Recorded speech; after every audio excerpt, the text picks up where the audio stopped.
नमस्कार, आप देख रहे हो इंडिया टाइम्स न्यूज, इंडिया का सबसे तेज न्यूज दिखाने वाला चैनल। आइए बढ़ते हैं आज की बड़ी खबर की ओर। ट्रंप का टैरिफ अटैक भी नहीं रोक सकता भारत की स्पीड, अमेरिकी एजेंसी ने बताई चौंकाने वाली वजह। अमेरिकी राष्ट्रपति डोनाल्ड ट्रंप ने भारतीय आयात पर भारी भरकम टैरिफ लगाए हैं। इसके बाद भारतीय निर्यातकों में मायूसी छा गई है, लेकिन S&P ग्लोबल रेटिंग्स के डायरेक्टर यीफान फुआ का कहना है कि इससे भारत की आर्थिक तरक्की पर कोई फर्क नहीं पड़ेगा। भारत का सॉवरेन रेटिंग आउटलुक सकारात्मक बना रहेगा। गौरतलब है कि रूस से तेल खरीदने की पेनल्टी के तौर पर अमेरिका ने भारत पर कुल 50% टैरिफ लगाया है। 25% टैरिफ 7 अगस्त से लागू हो चुका है और बाकी 25% 28 अगस्त से शुरू होगा। लेकिन विशेषज्ञों का मानना है कि भारत की अर्थव्यवस्था इस झटके को आसानी से झेल लेगी।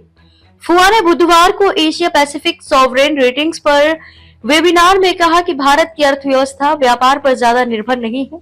अमेरिका को भारत का निर्यात जीडीपी का सिर्फ 2% है, इसलिए इन टैरिफ का भारत की आर्थिक रफ्तार पर कोई बड़ा असर नहीं होगा।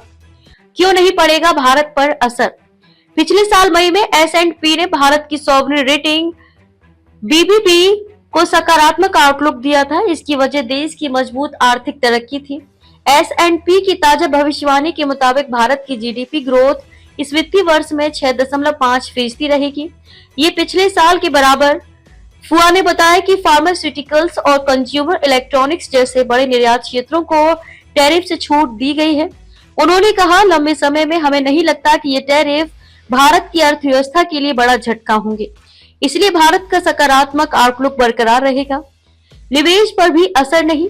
जब फुआ से पूछा गया कि क्या अमेरिकी टैरिफ भारत में निवेश को प्रभावित करेंगे, तो उन्होंने कहा कि चीन+1 रणनीति के तहत कंपनियां पिछले कुछ सालों से भारत में कारोबार बढ़ा रही हैं।